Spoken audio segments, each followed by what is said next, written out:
Welcome to Keep What You Earn, your judgment and jargon-free zone for entrepreneurs of all levels. Get ready to learn how to scale your business, save money in taxes, and create a business that grows your wealth. If it feels like the financial side of business is like eating your vegetables, well then think of this podcast as the ranch dressing to make the process a little more enjoyable. My name is Shannon Weinstein. I'm a CPA and business owner on a mission to simplify money and empower others through knowledge. I hope this episode inspires you to take action, but remember that the information we share is for educational purposes only and is not individual tax advice. Now that we got that out of the way, let's start the show.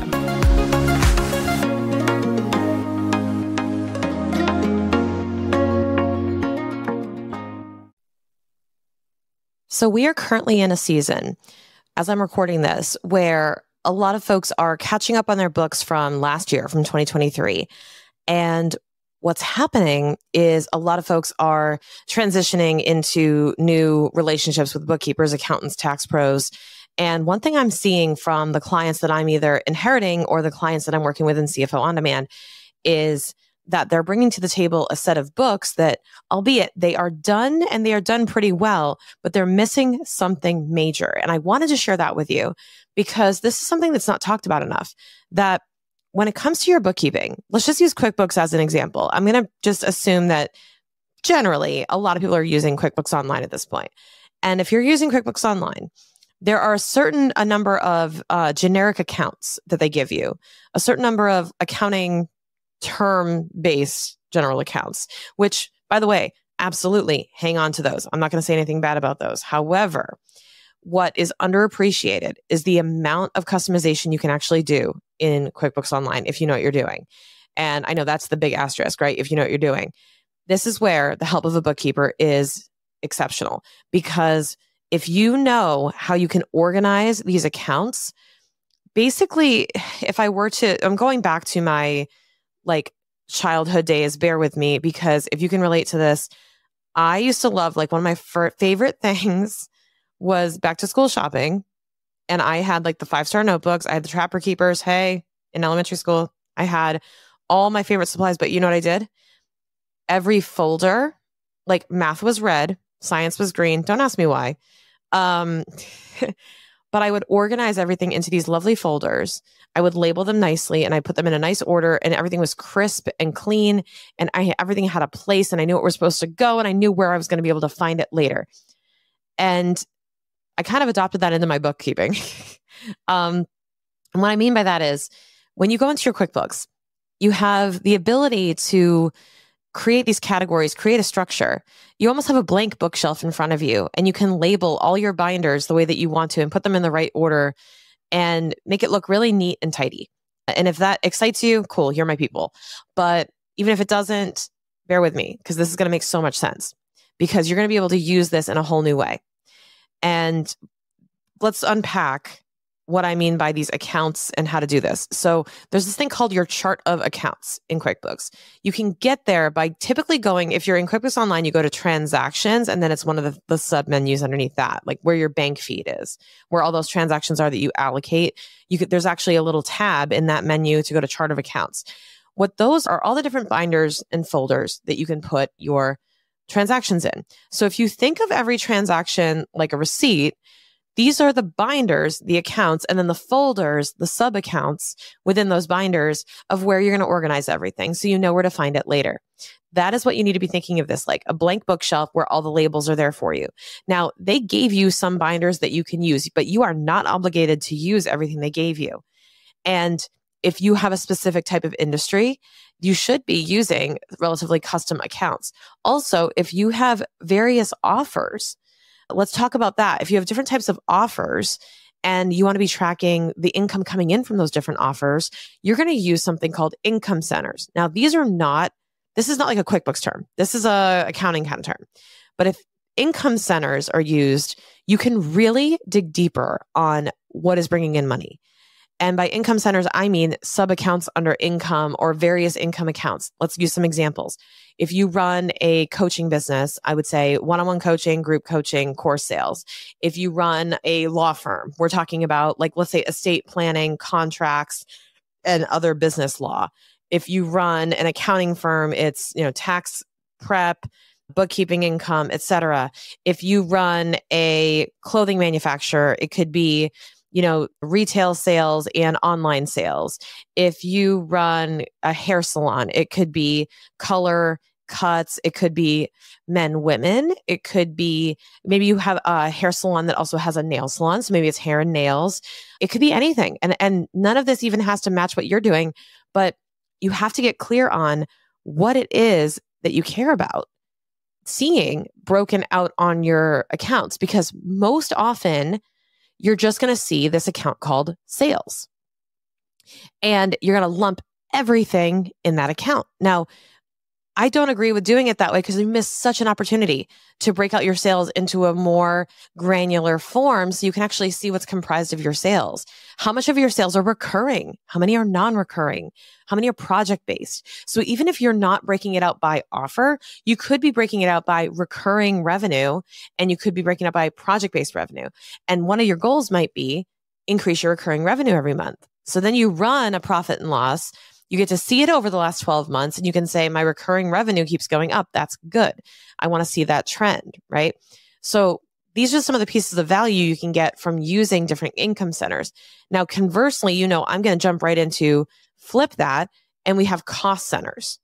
And there's a ton of playing room here because your expenses are far more voluminous in types than your income typically. So you've got all these different types of expenses. You can categorize them. You can call them whatever you want. You can relabel them. And the best part is that you can customize them to whatever names you want. And you can use as granular as you want to. But you have to be careful with these, because if you go too granular, let's say you're using advertising and marketing, and you have an item for Facebook ads and for TikTok ads and for YouTube ads and for an agency that you use and for photography expense and for whatever.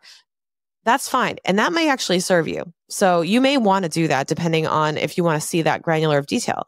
But you might be able to get away with paid social media ads, right? And lump a bunch of that together. You might be able to get away with brand photo shoots and content production and put something in there. So the level of detail is really dictated by the level of detail that you really think is worthwhile. Because what you may not realize is that the benefit may not outweigh the cost in some of this tracking. So if you get an expense in and the categories are so granular and so high in volume that you're like, which of these 30 accounts does this go in? I'm not even sure. You're going to shut down and not even do your books. So it has to be simple enough that you can find the home really quickly, but also valuable enough in its specificity that you can actually get something out of these reports. So you got to find that happy medium, and everybody's a little bit different. What I highly recommend you do is, if you have a bookkeeper, now this is my firmly held belief that if you have a bookkeeper, one of the first things they should do when they onboard you is a chart of accounts redesign. Hands down, that is meeting number one. Tell me about your business. Tell me how you make money. Tell me about the questions that you need to answer. Tell me about the decisions you need to be making. What are the burning questions that keep you up at night? What are the ways that we can help with that through presenting this on your books, and then have them help you redesign your chart of accounts. Now, if you're listening to this, we're early enough in the year, still in Q1, where you can enact those changes going back as well to January 1 of 2024. So keep that in mind, that you're going to want to really revisit your chart of accounts design, Marie Kondo it a little bit, keep it organized, and work with your bookkeeper to make that happen. And lastly, I'm going to go through one more tip I have for you, other than just keeping the level of detail where it should be. I'm going to be really specific and give you a couple of tips on what you can do to make your tax accountant really happy. Okay. So there's a couple of things that need to be separated on your books that can't be lumped together, or shouldn't be lumped together, or will provoke questions if they're lumped together. So this is a great way to avoid those CPA questions. Number one is your business meals. Is make sure that if your business meal was done while you were traveling, you put it under travel somewhere, or it's designated as travel meals, because those are 100% deductible.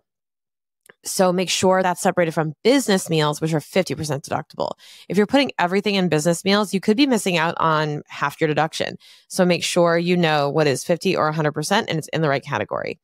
Secondly, if you are an S corporation and you pay yourself officer compensation through payroll, separate the officer compensation from the salaries and wages account.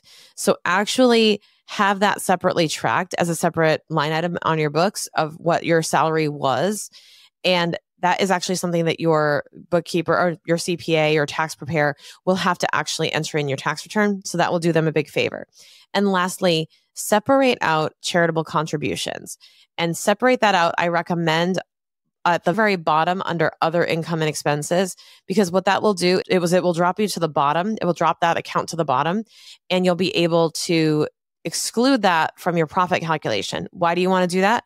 Because actually when we do your taxes, that is not a deductible expense. So it gets flowed through your K1 to you personally. So it's a great way to isolate that.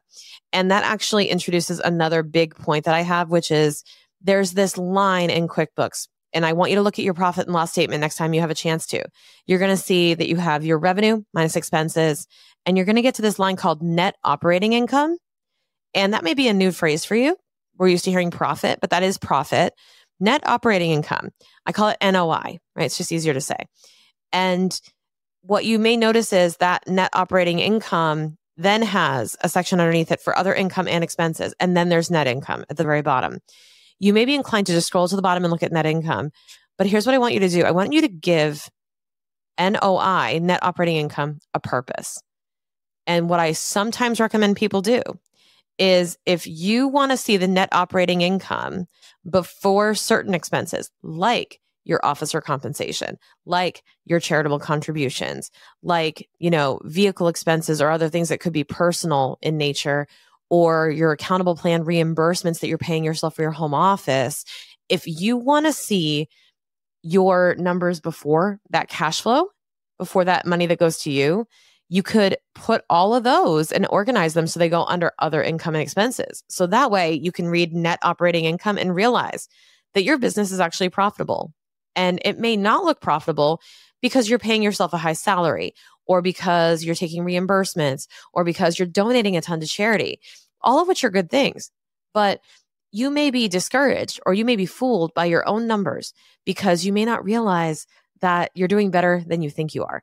So I always encourage you to make use of that net operating income line and group some accounts underneath that so that you can actually take advantage of seeing what your business is truly creating when it comes to profit. So those are just some core tips that I would give you in your books to do a little bit of a better job of tracking and actually start using your books as a tool to make decisions.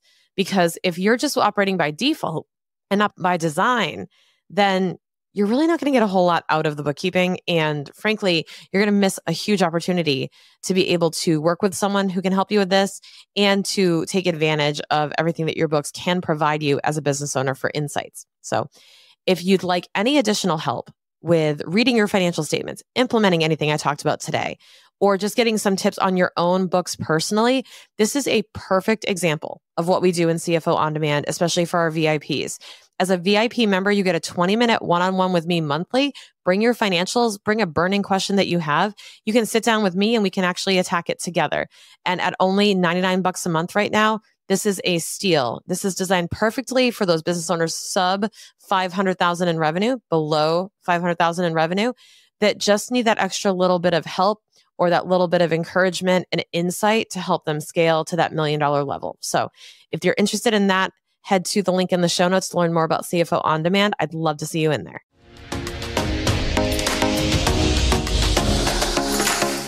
Finding the right support that you need for your business can be so confusing when it comes to accounting and tax.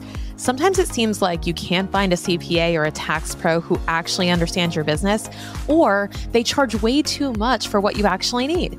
I've seen this for so many entrepreneurs. They are in a bad relationship with their accountant because they don't know what to look for. It is not your fault. So I created a perfect guide for you that is totally free. It's called the Money Pro Matchmaker, and it will teach you what your pro should be doing, questions you can use to interview them to find the right person for you, and a guide to evaluate them so you know you're getting what you pay for. Do not get stuck or screwed with the wrong accountant. Download the guide now at moneypromatchmaker.com.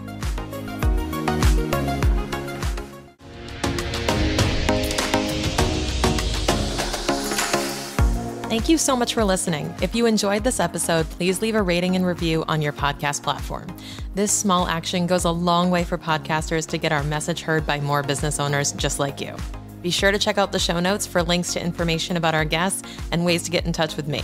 We'll see you on the next episode.